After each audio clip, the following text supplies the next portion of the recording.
Welcome back. Let's dive into Chapter 8, when numb feels safer than alive. Avoidance, dissociation, and the survival of not feeling. Here's what this chapter is going to cover. Why emotional shutdown is a survival response, not laziness or weakness. The difference between numbing and resting, and how to know which one you're in. What dissociation looks like in daily life, and why it feels safer than feeling. How to use grounding practices to gently return to yourself, and a few tools and exercises for building return rituals when numbness takes over. Now, let's connect this to social emotional learning, or Cassell alignment. This chapter is about self-awareness, recognizing numbness and naming it without shame. Self-management, practicing grounding and return rituals. Responsible decision-making, choosing restorative rest over avoidance. Social awareness, understanding how dissociation affects relationships. Relationship skills, building trust by staying present in small, safe ways. Let's start with this truth. Ghosting yourself isn't weakness, it's survival. There's a moment when everything feels like too much, so you just stop. Stop caring, stop feeling, stop responding. You still go to work, you still pick up your kid. You smile when you have to, but inside, flatline. That's not laziness. That's not weakness. That's what happens when your system has hit its max, and the only way to stay alive is to shut it down.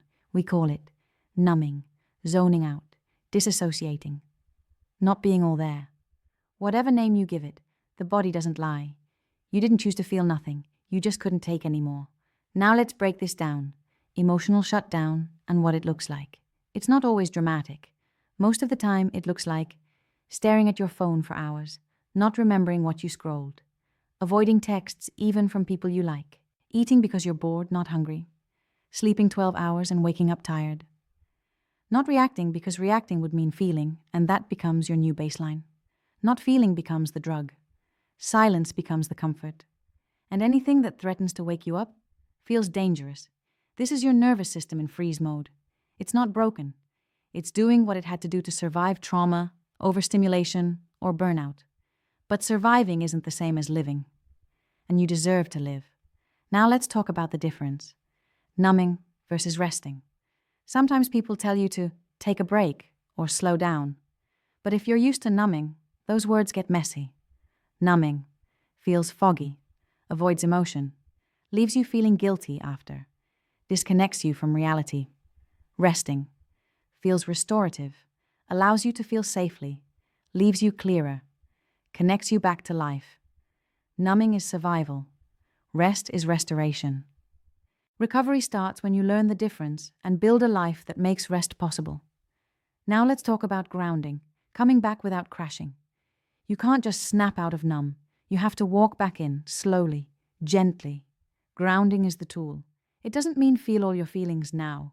It means re-entering your body, your mind, your space, one anchor at a time. Start with the physical. Feel your feet on the floor. Splash cold water on your face. Hold something textured, rock towel, ice cube. Name 3 things you see, 2 things you hear, 1 thing you smell. Then emotional. What's one feeling you might be feeling? No pressure to name it right. What's one thing your body needs right now? Not your ego, your body. What's one truth you're avoiding and can hold just for today? These aren't tricks, they're bridges. Back to self, back to now. Let me give you a real example. Here's Rico's story. Rico didn't cry at his mother's funeral, didn't speak, didn't move for 3 days after. Then quietly, he relapsed. He wasn't trying to disrespect her. He wasn't in denial. He was numb, and he liked it that way. I don't want to feel, he said, because if I feel this grief, I'll lose control. We didn't talk about healing. We talked about breath.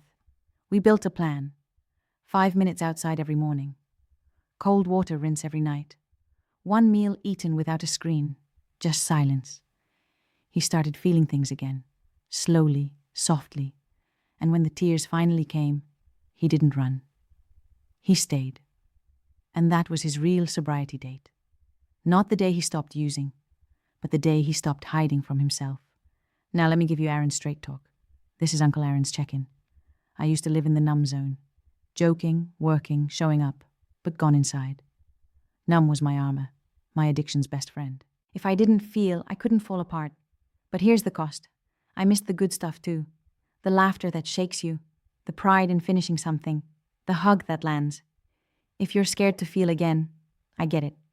But ask yourself this. What if feeling doesn't break you? What if it finally builds you?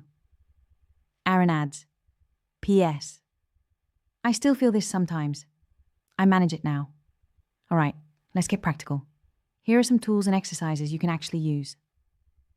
The daily reconnect list. Use this when you feel foggy, floaty, or emotionally absent. Action, time, complete. 1. Drink water with focus, not while doing something else. 2. Put both feet flat on the ground and take 5 deep breaths. 3. Touch 3 textured items and name how they feel.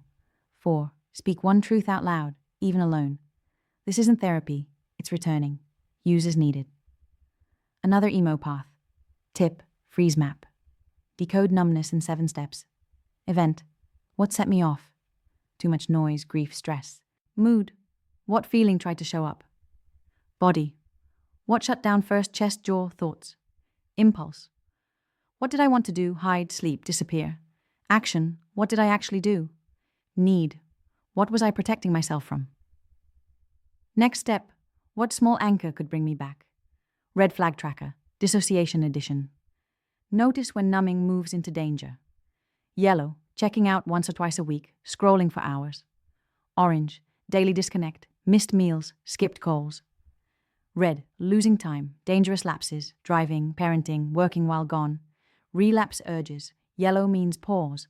Orange means ground. Red means reach out. Now let's add in some exercises. You may want to pause after each. Reconnect. Drill today, use the daily reconnect list once. Track how you feel before and after. Noticing journal. This week, write down every time you catch yourself checking out. Don't judge, just log. Patterns will appear. Return ritual.